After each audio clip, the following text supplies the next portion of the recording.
Hi everyone. Good morning, good afternoon, good evening, depending where you're watching me from. In this video, I'm going to be talking about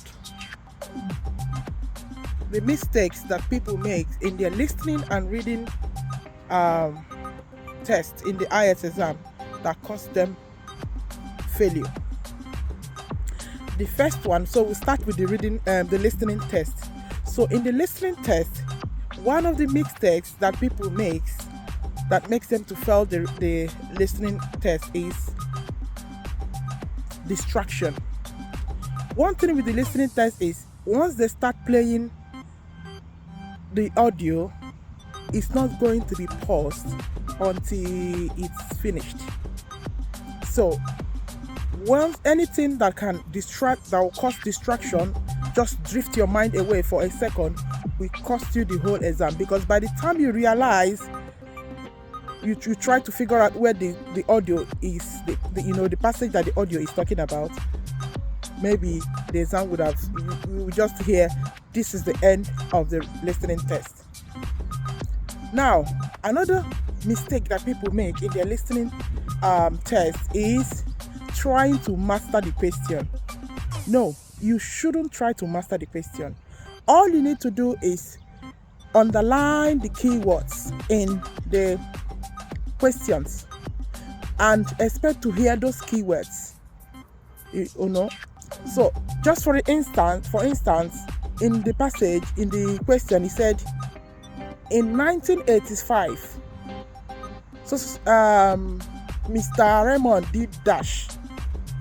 Now 1985 is the keyword in that question.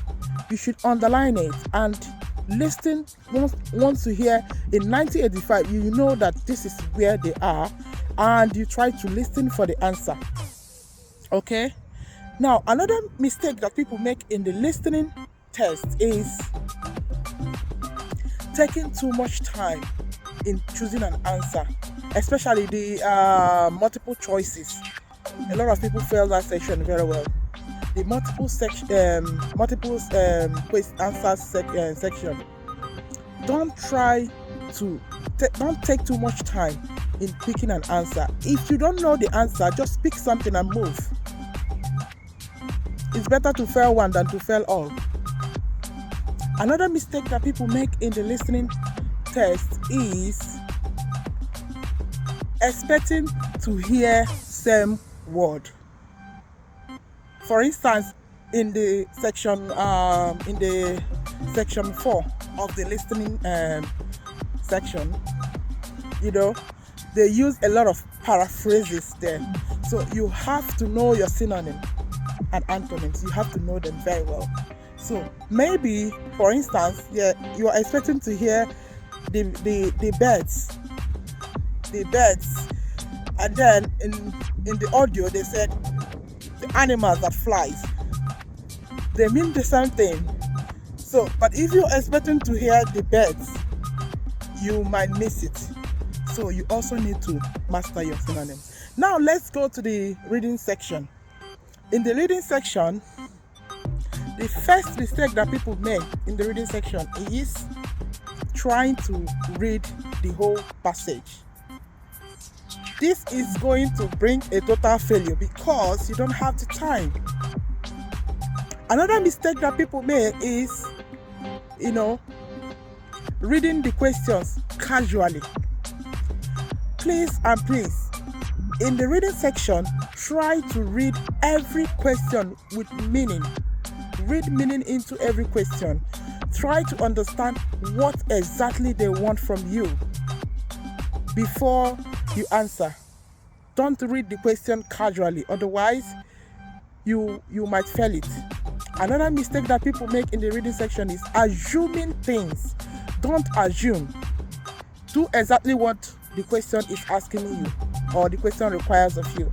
Don't try to assume the answer. Read the question carefully because it is very tricky, and pick the right answer. Another mistake people make in the reading section is, spending too much time to attempt one question. Let me tell you, time management is very important in all the IELTS section, not only in reading. But reading is very critical because it is is the most time consuming section. So you don't even have the time. You have a lot of passages to attempt, and you have a lot of questions. So how you manage your time? You need to know how much time you need to spend in each question. Just for instance, you have let's say you have 60 questions, and you have like 60 minutes, like 1 hour, to attempt the question. It's just an instance. I'm not saying it's what you have. You know that that means you need to spend only 1 minute in each question. So don't spend more than 1 minute in each question. Even if you don't know the question, skip it. Choose something and keep moving. Then if you finish and you have time, you can go back to the question and try to look for the answer if time permits you. Another thing that makes people to fail the reading section is not following instructions. If the instruction asks you to write only one answer, please write only one answer.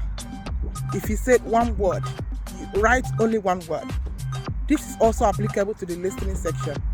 Do not write 2 words.